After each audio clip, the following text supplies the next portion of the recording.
Hi guys, this is Mr. Urrego, and today we're going to prove identities. Okay, this is more examples of the previous lesson. So if you haven't checked the other video, please do so. Alright, we're going to prove this and another problem. As you notice, it's huge. Okay, I'm going to prove the left side equal to the right side.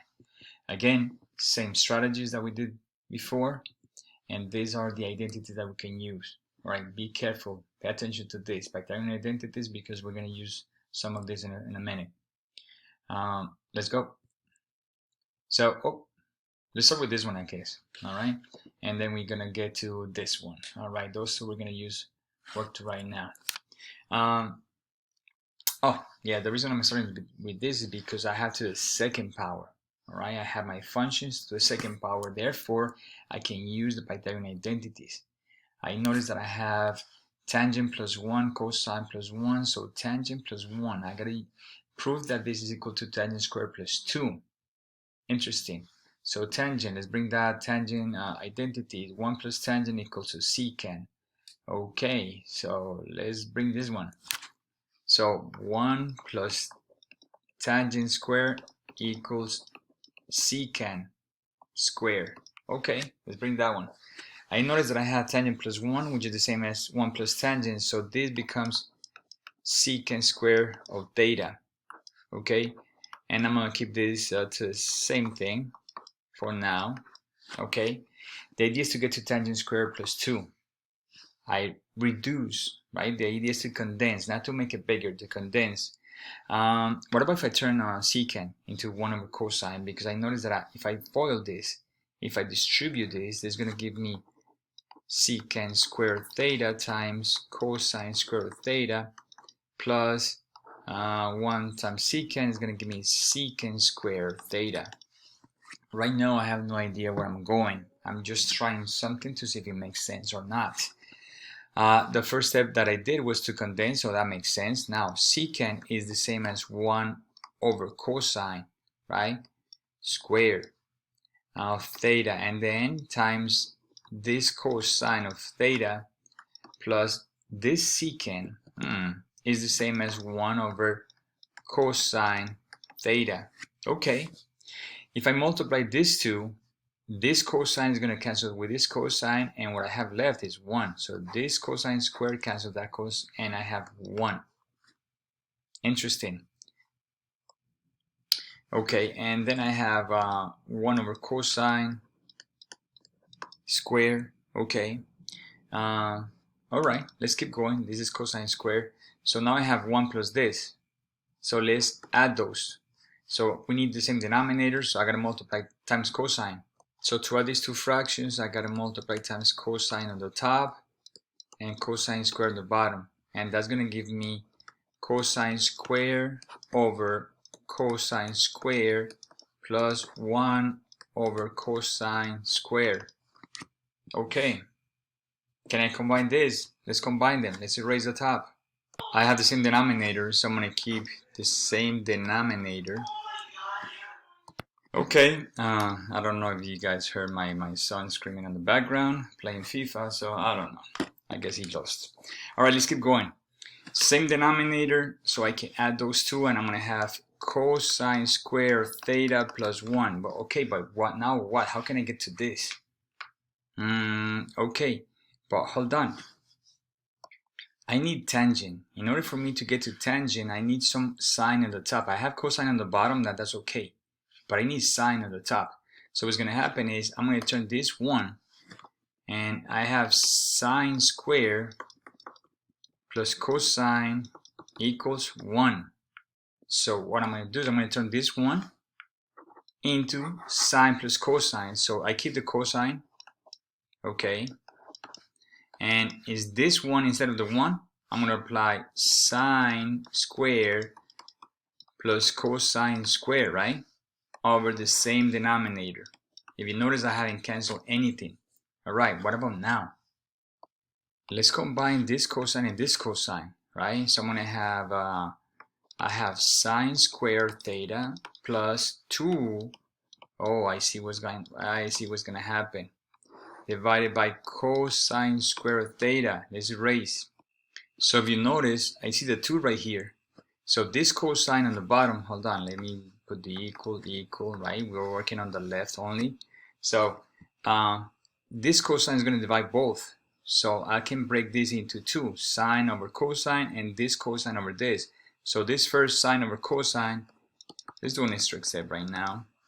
I'm breaking that into two, sine over cosine plus 2 cosine squared over cosine square root theta. You see the answer? Sine over cosine is tangent, okay? Plus cosine and cosine cancel out, and I have the 2, and that's what I have here, and I'm done. Alright, now let's do the monster one. Remember, the idea is to prove the left and the right the same. Okay, let's get to the other one. Alright, here we go. Now we have all this. There's no squares, okay, so I'm not using Pythagorean identities. All this is already sine and cosine. What about if I work on this side? Maybe I can get to this. Let's try it out. Okay, so let's work on the left side. Tangent of x, sine of x over cosine of x. Tangent of y, sine of y over cosine of y. The bottom, 1 minus tangent of x, sine of x, cosine of x, times tangent of y, sine of y, cosine of y. Alright, and okay. Now what? I have fractions on the top. Do they have the same denominator? No. So let's get the same denominator and let's add those two. Remember, the idea is to condense, to make two fractions into one. So to get the same denominator, I gotta multiply this side times this denominator, which is different angle, cosine of x, cosine of x. And the other one is gonna be times cosine of y, cosine of y, cosine of y. Okay? Once I have the same denominator, I can keep cosine x, cosine of y. I can keep the same denominator and I add the tops. Okay? So that's going to give me cosine of y times sine of x plus sine of y, sine of y times cosine of x, and that's the top. Same idea with the bottom. Alright? I have 1 over 1. These two are multiplying. So this is one term and this is another term. So I need to multiply the 1 times cosine of x, cosine of y. So let's make a big line, and this times on the top, so I'm going to have cosine of x, cosine of y over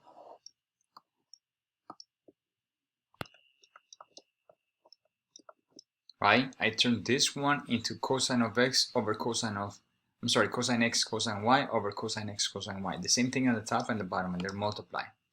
Minus sine x, sine y over cosine x, cosine y. Okay? Oh, here we go. Let's go next. So now I have to combine this on the bottom, and then we'll see that the denominators are going to be similar. Let's do that. Let's write it on the top. Let's do an extra step. So cosine of y times sine of x plus sine y cosine of x over cosine x, cosine y. Okay, big fraction out of the denominator. They have the same denominator, so I can combine them, and I have cosine x, cosine y minus sine x, sine y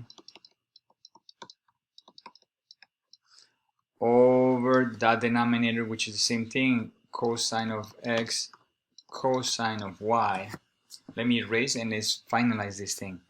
So let me avoid a lot of mistakes here. Let's pretend that, I don't know, let's call this m over n, and the bottom, let's call that p over q, all right? I'm doing this so I can show you one step how to cancel these denominators, but there's a lot of people that are going to make mistakes here. So when I'm dividing two fractions, right? P over Q, for example, what you do is you multiply the first times the last, and my answer goes on the top, and the middle ones, they go on the bottom. And I'm sorry, this should be a P, right? M times Q on the top and N times P on the bottom, right?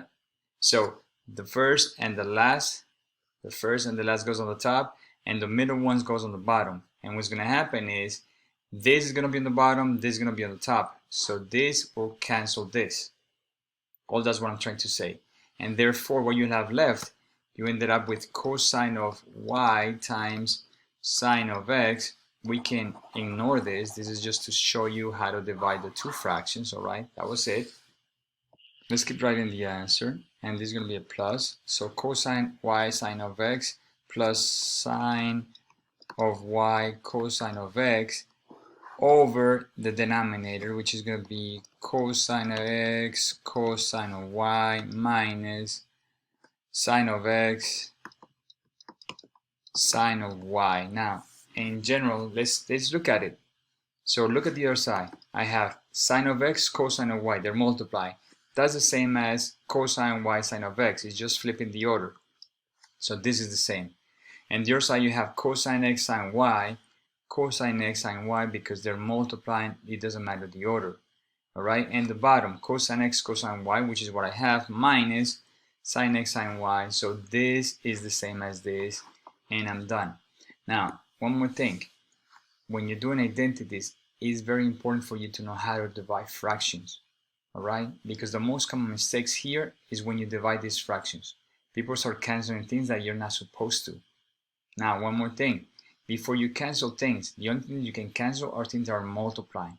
Cosine x, cosine y, cosine x, they're the same thing. If they had a plus or minus, they have to be the whole thing. You can just take a cosine from here and a cosine from here. You cannot do that because here you have a minus. So be careful with those. Alright, those are little tricks and tips to understand that you have to learn how to divide fractions. Alright guys, let me see, I think we're done. So next videos are going to be more identities and more Algebra 1 EOC as well. Please like the video, subscribe to the channel if you haven't done so, and thank you for watching. I'll see you in the next one. Bye bye.